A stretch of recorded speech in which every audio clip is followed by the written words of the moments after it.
नमस्कार दोस्तों। अगर आप न्यूजीलैंड में जॉब अप्लाई कर रहे हो और आप ये देख रहे हो कि employer required, no direct application या एक्रेडिटेड एम्प्लॉयर चाहिए, लेकिन समझ नहीं आ रहा इसका रियल मतलब क्या है, तो ये वीडियो आपके लिए बहुत ही इंपॉर्टेंट है। बहुत लोग सिर्फ इस कंफ्यूजन की वजह से पैसे और टाइम सिर्फ दोनों के दोनों वेस्ट करते ही चले जा रहे हैं। न्यूजीलैंड में एक्रेडिटेड एम्प्लॉयर का मतलब ये है, ये वो कंपनी है जिसको इमिग्रेशन न्यूजीलैंड ने ऑफिशियली अप्रूव कर दिया है ताकि वो ओवरसीज से वर्कर्स को या अपने एम्प्लॉयज को बुला सके। इस अप्रूवल का मतलब ये है कि ये कंपनी बिल्कुल जेन्युइन है, लेबर लॉज को फॉलो करती है और हर कंपनी जो जिसको एक्रेडिटेड एम्प्लॉयर का स्टेटस मिला हुआ है वो फॉरेन वर्कर्स को हायर कर सकती है। मैं आपको न्यूजीलैंड के लिए एक चीज बिल्कुल क्लियर कर दूं कि ज्यादातर न्यूजीलैंड वर्क वीजा के लिए, जैसे कि seasonal work visas, accredited employer work visa, trade job related visas को अगर आप डायरेक्टली अप्लाई करते हो तो वो उसको डायरेक्टली अप्लाई करने का कोई फायदा नहीं होता, क्योंकि पहले आपके पास क्या होना चाहिए, एक जॉब ऑफर होना चाहिए। और अगर आप न्यूजीलैंड के एक्रेडिटेड एम्प्लॉयर्स की मैं बात करूं तो सिंपल वर्ड्स में एक ही चीज कहूंगा, no employer is equal to no visa application. इसलिए डायरेक्ट एंट्री या सेल्फ एप्लीकेशन ज्यादातर केसेस में फॉल्स क्लेम्स ही होते हैं। अब मैं आपको बताता हूं कि प्रोसेस काम कैसे करता है।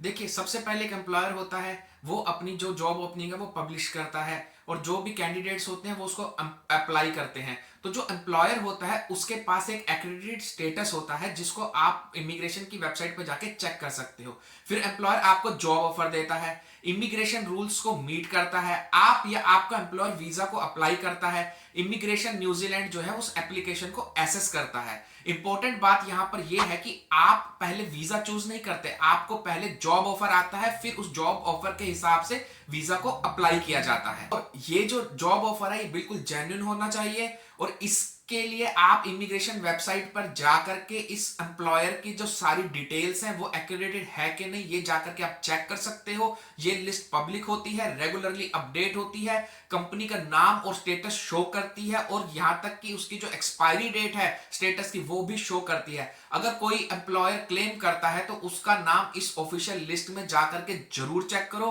कंपनी डिटेल्स को वेरीफाई करो। सिर्फ किसी के व्हाट्सएप मैसेजों पे विश्वास मत करो कि आपके पास जॉब ऑफर है, आपका ये वाला वीजा लग जाएगा या वो वाला वीजा लग जाएगा। जैसे ही आपके पास जॉब ऑफर आता है उसका नाम, एनजेडबीएन नंबर जाकर के सबसे पहले आप लिस्ट में चेक करो और उसकी स्टेटस की एंड डेट जो है वो भी चेक करो। कहीं ये ना हो कि आपका वीजा अप्लाई होना है, 2-3 महीने आपके वीजा आने में लगेंगे और जो उसका स्टेटस है वो 1 या 2 हफ्ते में एक्सपायर हो रहा हो। जो भी जॉब रिलेटेड कॉमन एजेंट्स के स्कैम है ना, उनको जरूर ध्यान दो। वो सबसे पहले बोलते हैं guaranteed visa, pay money, job confirmed, no interview required, direct entry possible. अगर कोई आपको एजेंट ऐसा कहता तो उसके सामने तो आप हाथ जोड़ लो और उससे दूर ही रहो।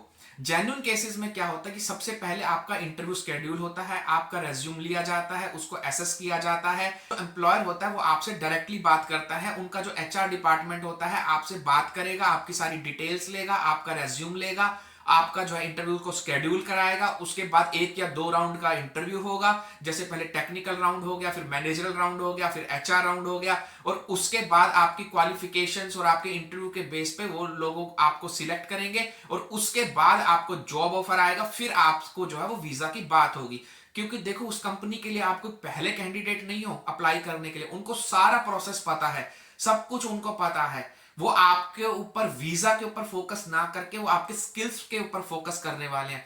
उनके हिसाब से जो एम्प्लॉय है उसके स्किल्स वीजा से ज्यादा मैटर करते हैं, क्योंकि उनके पास स्टेटस है। एम्प्लॉय वो लोग जो है हर साल कोई 5 एम्प्लॉय हर कर रहा है, कोई 10 कर रहा है, कोई 20 कर रहा है, तो मतलब ये कहूंगा उनके लिए रोज का आना जाना है। अगर आपके स्किल्स जो है जॉब ओपनिंग से मैच करते होंगे, आप बेस्ट फिट होगे कंपनी के लिए, तो आपको जॉब ऑफर आ जाएगा और उसके बाद जो है वीजा का प्रोसेस शुरू होगा। अगर कोई आपको पहले कहता है, अगर वीजा पे फोकस करता है, तो इसका मतलब वो जो है जेन्युइन नहीं है। तो मैं आपको पूरी की पूरी पिक्चर क्लियर कर देता हूं। इंडिया या किसी भी कंट्री से कोई भी एप्लीकेंट अगर अप्लाई करता है तो उसके पास जेन्युइन जॉब ऑफर हो, रेलिवेंट एक्सपीरियंस या स्किल्स हो, मेडिकल और पुलिस क्लियरेंस क्लियर हो, कोई भी किसी भी प्रकार की यूनिवर्सल एलिजिबिलिटी नहीं होती। हर एप्लीकेशन जो है वो केस बाय केस पे एसेस किया जाता है। देखो, सबसे पहले जॉब ऑफर या आने के बाद या इंटरव्यू क्लियर होने के बाद हर कोई एक ही क्वेश्चन पूछता है, क्या इसके बाद मुझे पीआर मिल जाएगी?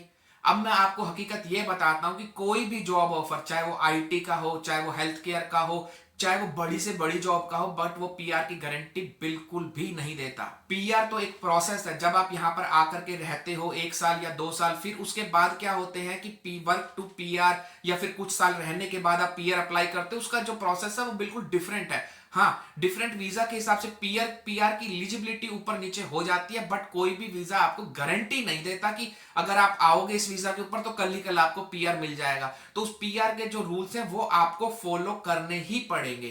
तो ये सब कुछ जो है वो पीआर की पॉलिसीज और प्रोफाइल पर ही डिपेंड करता है। इसलिए जो वर्क वीजा है वो आपकी यहां पर आने के लिए टेम्परेरी एलिजिबिलिटी है। अगर आपका प्रोफाइल अच्छा है, वर्क वीजा स्ट्रांग है, उसकी कैटेगरी अच्छी है, तो आपके पीआर के चांसेस जो है वो बढ़ जाते हैं।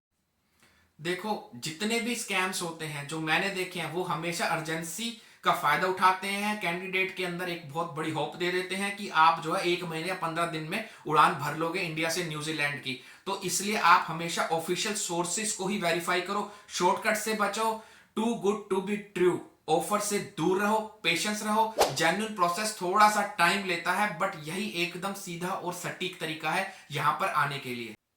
तो मैं आपको अपना भी बता देता हूँ, मैं खुद भी जब यहाँ पर आया था, मैं खुद भी जो है वो वर्क वीजा पर ही आया था। फिर यहाँ पर 1-2 साल रहने के बाद मैंने जो है परमानेंट रेजिडेंसी को अप्लाई किया, मेरे पास रेजिडेंट वीजा आ गया। तो 2 साल उस रेजिडेंट वीजा पे रहने के बाद मैंने परमानेंट रेजिडेंसी इंडेफिनेट को अप्लाई किया।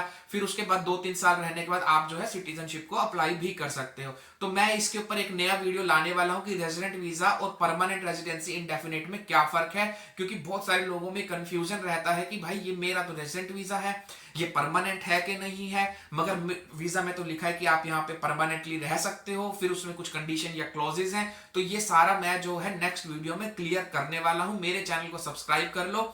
उसके बाद जो मैं कुछ वीडियो बनाऊंगा जो कि परमानेंट रेजिडेंसी और इंडेफिनेट और सिटीजनशिप से रिलेटेड होंगे। अगर ये वीडियो आपके लिए यूजफुल था तो प्लीज इसे लाइक और शेयर करो, कमेंट्स में बताओ अगर आप चाहते हो जॉब ऑफर वेरिफिकेशन का प्रोसेस, सीजनल वीजा या work visa, trade jobs in New Zealand, visa scams explained. Subscribe करो ऑनेस्ट नो हाइप इंफॉर्मेशन के लिए। Thanks for watching.